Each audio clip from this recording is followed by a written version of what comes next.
Hello everyone, আজকে আমি তোমাদের সাথে শেয়ার করতে চলেছি নাপা শাকের প্যালকা। তার জন্য দেখো কড়াইতে সবার প্রথমে জল দিয়ে দিয়েছি, আর জলগুলো আমার গরম হয়ে গেছে। এখন এর মধ্যে আমি রসুন আর কাঁচা লঙ্কা দিয়ে দিলাম। তো কাঁচা লঙ্কা রসুনটাও ফুটে গেছে, এখন আমি এর মধ্যে নাপা শাকগুলো দিয়ে দিব। তো দেখো সবগুলো নাপা শাকে কিন্তু আমার দেওয়া হয়ে গেছে, আর এখন আমি শাকটাকে ভালো মতো ঘেটে নিচ্ছি।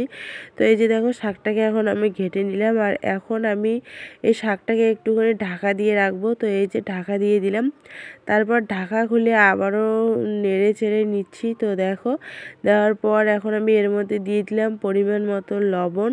তো লবণ দিয়ে একটুখানি ঘেটে নেব। নেওয়ার পর এখানে আমি খাওয়ার সোডা দিয়ে দিব পরিমাণ মতো। তো এই যে দেখো খাবার সোডাটাও কিন্তু দিয়ে দিলাম।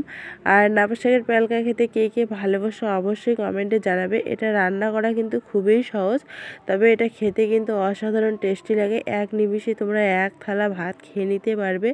তো দেখো সোডাটা দেওয়ার পর কিন্তু নাপা শাকটা ফুলে উঠেছে। তো এখন আমি এটাকে সেদ্ধ করে নিলেই আমার নাপা শাকের প্যালকা রেডি। তো এই যে দেখো সেদ্ধ হয়ে গেছে, আর নাপা শাকের প্যালকাটা আমি নামিয়েও নিয়েছি, মানে আমার একদম রেডি হয়ে গেছে।